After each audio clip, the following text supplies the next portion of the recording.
Assalamualaikum warahmatullahi wabarakatuh. Shalom, Om Swastiastu, Namo Buddhaya, Salam Kebajikan. Berjumpa lagi dengan kami dari kelompok 2 yang siap untuk mempresentasikan dan juga mengedukasi teman-teman semuanya. Terutama kali ini kami akan menyampaikan materi tentang fonemik dan juga cara menentukan fonem. Sebelum kami memulai presentasi, kami akan memperkenalkan diri nih, anggota dari kelompok 2. Yang pertama ada Amalia Putri, yang kedua ada Az-Zahra, yang ketiga ada Dewi Savitri, yang keempat ada Ratih Dwi, sedangkan yang terakhir ada Tio Marciananta.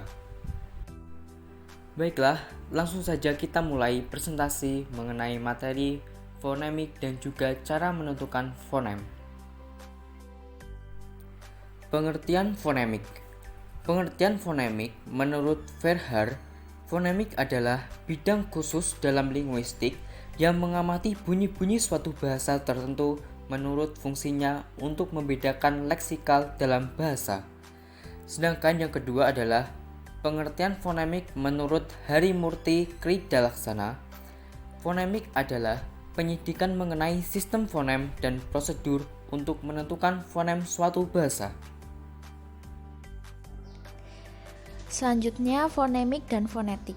Perbedaan antara fonetik dan fonemik adalah fonetik menyelidiki bunyi-bunyi bahasa dari aspek hakikatnya, sedangkan fonemik menyelidiki bunyi-bunyi bahasa dari aspek fungsinya sebagai pembeda arti. Sedangkan persamaan antara fonetik dan fonemik adalah fonetik dan fonemik merupakan cabang ilmu bunyi, dan objek yang diselidiki fonetik dan fonemik itu sama, yaitu bunyi bahasa.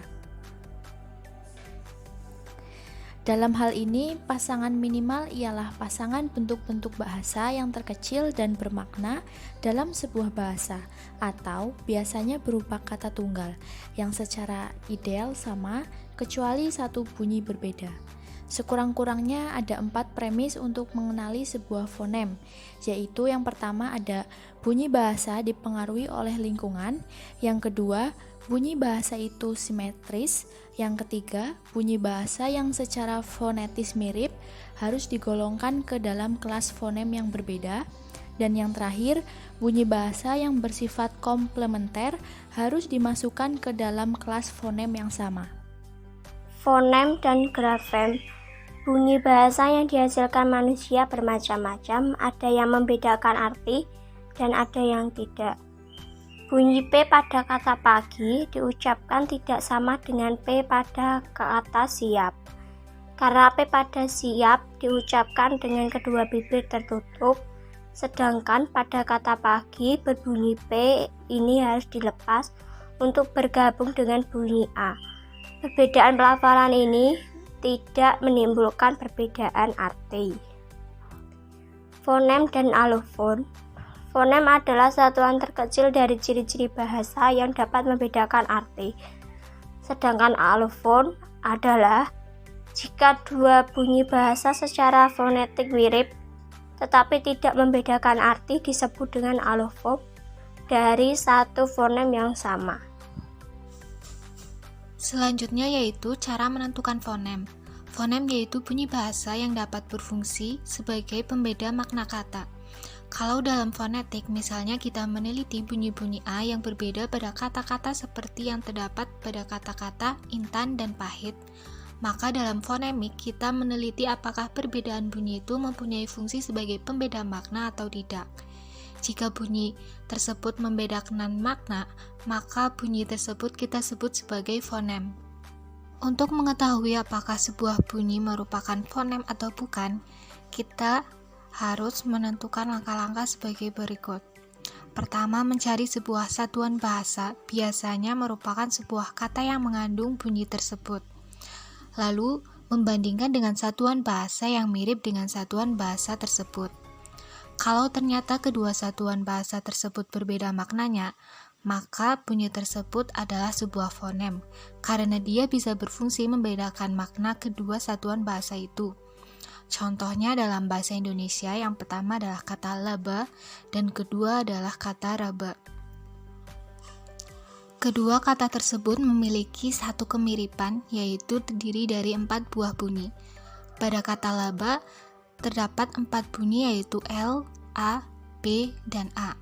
Pada kata raba, terdapat bunyi R, A, B, dan A.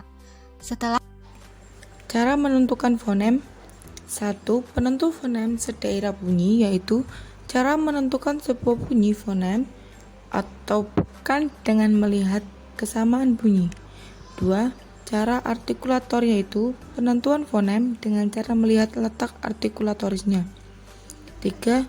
Cara acak atau sembarang, yaitu penentuan fonem dengan cara menentukan bunyi yang beda, namun bunyi tersebut tidak termasuk cara artikulatoris dan sedaerah bunyi. 4. Cara yang lainnya yaitu dengan memperhatikan distribusi. Terdapat 2 distribusi, yaitu distribusi komplementer dan distribusi bebas. Yang dimaksud dengan distribusi komplementer adalah distribusi yang tempatnya tidak bisa dipertukarkan, juga tidak akan menimbulkan perbedaan makna. Distribusi bebas bahwa alofon itu tidak boleh digunakan tanpa persyaratan lingkungan. 5. Cara menentukan atau mengklasifikasi fonem yang lain dengan cara mengklasifikasikan bunyi pada fonetik, yakni perhatikan unsur suprasegmental, yaitu bunyi vokal dan konsonan. Fonem segmental yaitu fonem yang berupa bunyi yang didapat sebagai hasil segmentasi terhadap ujaran arus ujaran. 6. Fonem Nah, baiklah, itu tadi presentasi dari kami kelompok 2 yang telah mempresentasikan materi tentang fonemik dan juga cara menentukan fonem. Semoga bermanfaat untuk teman-teman semuanya, dan atas kesalahan dan kekurangannya kami mohon maaf yang sebesar-besarnya. Terima kasih. Wassalamualaikum warahmatullahi wabarakatuh.